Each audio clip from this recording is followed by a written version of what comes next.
Mr. President, Prime Minister, and members of the Cabinet, distinguished guests here to honor my father, my fellow Singaporeans, and friends of Singapore.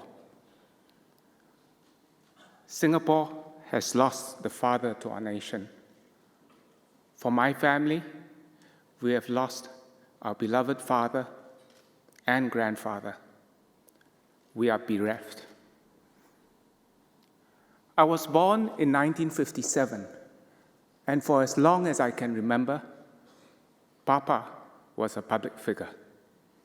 As a child, I was only vaguely aware that my father was an orang besar, or VIP in Malay. All little children must think their fathers are special. I do not remember when it dawned on me that he was not just my own special father and not just an ordinary orang besar. He was an extraordinary orang besar. Papa was immersed in his work for much of my childhood. In September 1998, he gave Fern and me our copy of his book, The Singapore Story. In it, he penned a note with a tinge of regret. To Yang and Fern, while I was running around, as I described in this book. You grew up while I was running around, as I described in this book. Perhaps in different circumstances, he would have been a very successful businessman or an entrepreneur, but he chose to dedicate his life and to serve the people of Singapore and to build a better future for all. He wanted to ensure his 3 children had a normal childhood. He didn't want us to grow up with a sense of privilege and entitlement. As a teenager in secondary school, seeking to assert my independence, I would sometimes ride the public bus. Papa did not object, and my poor security officer had to follow me around the buses. When I was in junior college and keen on outdoor activities, my security officer had to shadow me as I trekked around Pulau Ubin, Pulau Tekong, and canoed around Singapore. But Papa's principles ensured that I had as normal a childhood as possible. And although I think I put out the security detail often.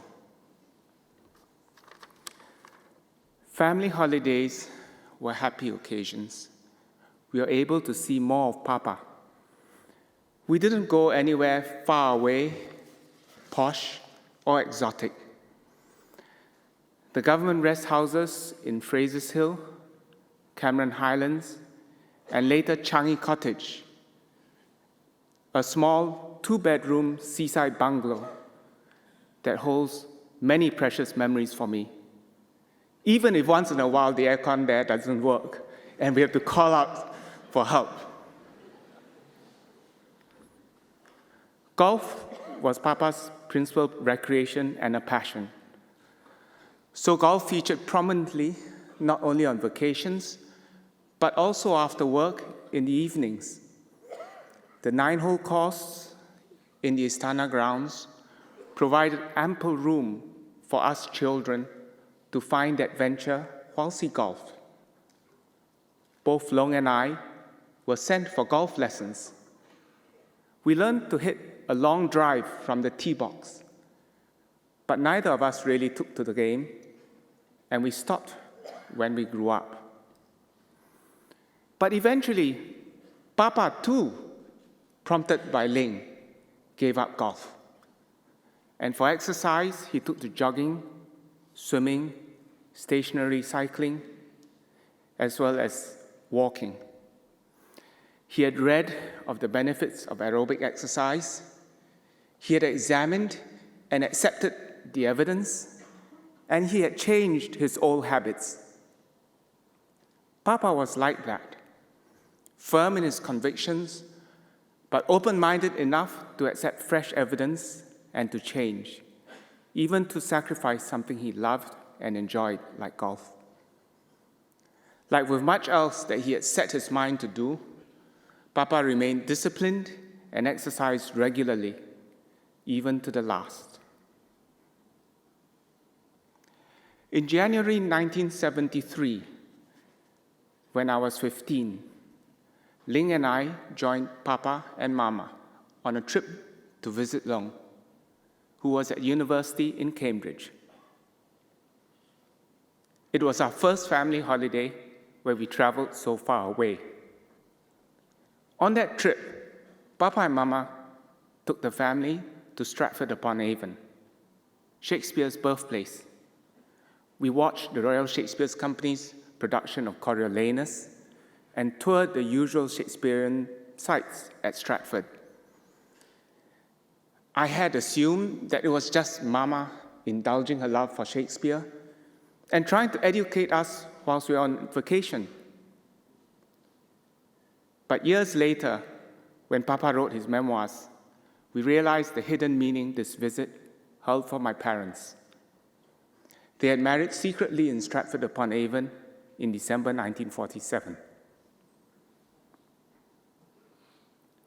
When Fern and I married in 1981, Papa was keen to have us live with them at Oxley Road. Mama, perhaps because of her own difficulties living with in-laws as a new bride, and my wife Fern too had reservations. So upon marriage, Fern and I made a home of our own. When my brother Long's first wife, Ming Yang, died in late 1982, leaving Long with two very young children, the family felt the weight of the tragedy. Fern and I wanted to help the family hold together and create some happy occasions to continue to share. Although growing up, all our birthdays, including those of Papa and Mama, remained unmarked and uncelebrated, we began inviting the family to our home for Papa's and Mama's respective birthdays, for which I would cook a simple meal. At that time, the family included my father's father, Kong, Papa and Mama, Ling, Long and his two children. Papa loved a good steak, and he had a Peranakan sweet tooth for desserts. Over time, the group grew larger. The grandchildren had views of their own, and they could be outspoken. They were often ready to engage with Papa on issues of the day. I recall one birthday dinner where Sheng-Wu debated with his yeye till late, long after we had finished dinner, both sides wanting to ensure that the other understood his perspective and point of view.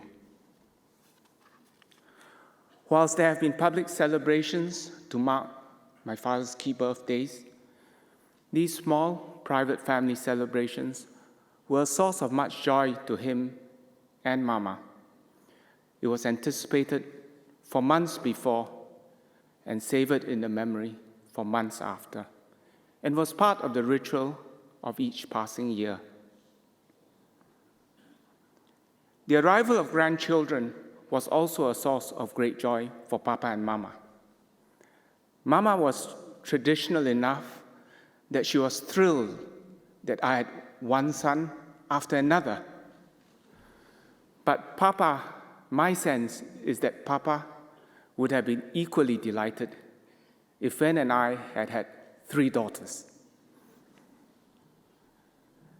When the grandchildren were little, Papa would love to have them playing around him as he exercised after work in the evenings.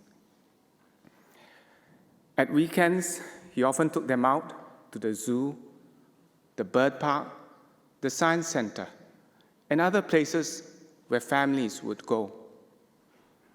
Our youngest son, Shao, arrived long after all the other grandchildren, and long after they had given up hope of any more grandchildren.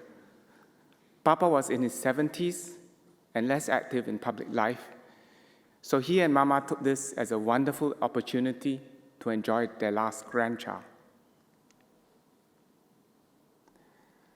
Many know how privileged Singaporeans are to have benefited from my father's contributions to building our nation.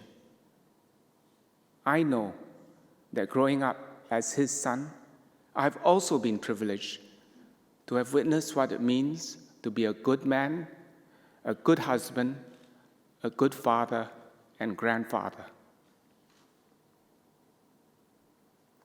To Singapore and Singaporeans, Papa was at various times PM, SM, MM, but whatever his office, he was actually always LKY. Even after he stopped being MM, people found it awkward to refer to him by anything other than this alphabet soup. But to his grandchildren, he was always yeah. And to Fern and me, he was and will always be Papa. We will miss him dearly.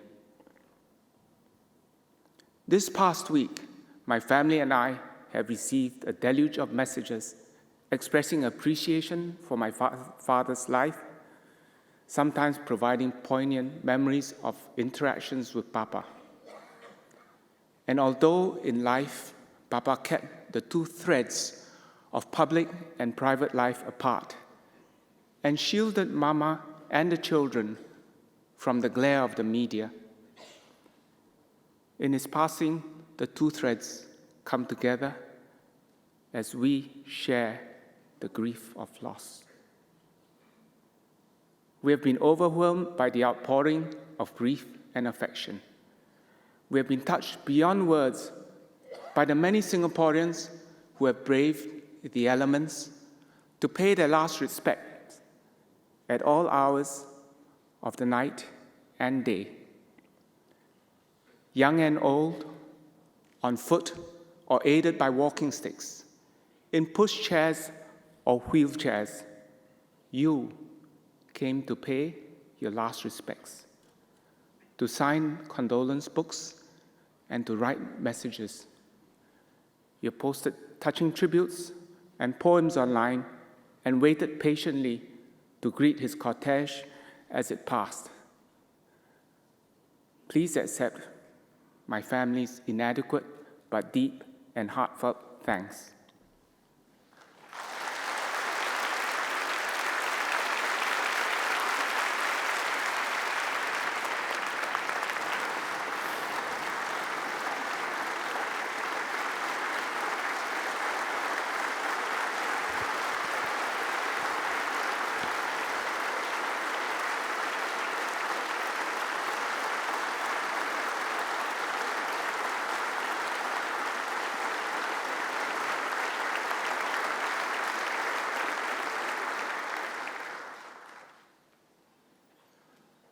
We know our loss is your loss too, and that the loss is deep and keenly felt.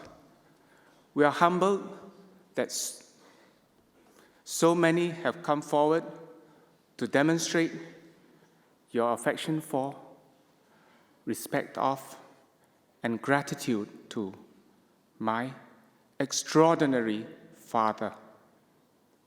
A father we share with Singapore. Farewell, Papa.